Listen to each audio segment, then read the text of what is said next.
Después que publica ayer que temporariamente ya suspende con el warrant of arrest na caso de rebelión con el chairman del MNLF Nur Miswari. Con él ya le va enseguida al Secretary for Peace Process Jesus Dureza para na Malacañang. Como na mas temprano pronunciamiento del presidente que él porsigido invita otra vez con Miswari na peace negotiating table. Yalega si Miswari ayer na Malacañang junto cuantos miembros del MNLF y con él ya recibí el presidente Rodrigo Duterte personalmente. Ya dale pa con él chance al presidente para enfrentar con el media usando el presidential podium para darle el mensaje con el público. 2 years, you have my word. I will resign as president and pave a way for a territorial government.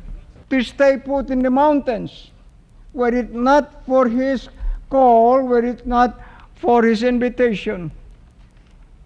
It's just I cannot reject his invitation because I respect him too much. Y alarga también pasaplit si Miswari con el miembros del media acerca el cosa mga palabra talarga con el su mga personajes hablando que no hay el cosa que hace con el cosa ta entra el su mga seguidores. In our case, we are Muslims. The crime of the father cannot be imputed to the son, let alone the crime of the son can be imputed. No. So they stop. Y alarga también akusasyon si Miswari con el Nasyon de Malaysia que asigun amo el kenta en kabesa con el mga insidente de kidnapping na Mindanao que tausa pa kon su mga personajes.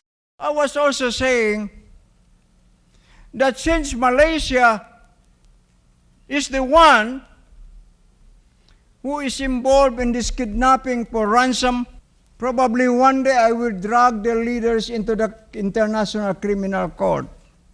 I have all the evidences in my hands.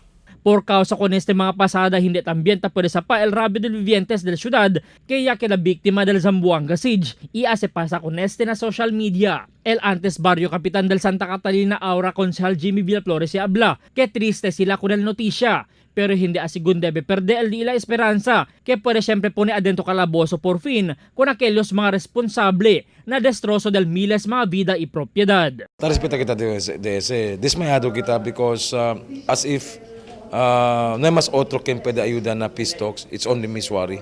Debe gali akal antes pa mga kenta mira con el negotiating panel like the time of Deles, reuse era sila con Miswari ali antes. No hay pa era sucede cosa sucede sa Zamboanga. Na this time tamira kita, it's only Miswari can help.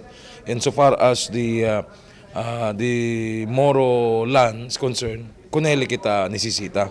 6 meses lang asigun suspendido el warrant de Miswari y el optimismo que tiene siempre cosa pasa con el pelea del gobierno local na plantada del caso con Miswari. El gobierno nacional ahora planea el akasegundo junta con Miswari quien asigun el ayuda para el acuerdo de paz junto con el mga Moro aquí na Mindanao. Albert Luna, Dateline Zamboanga.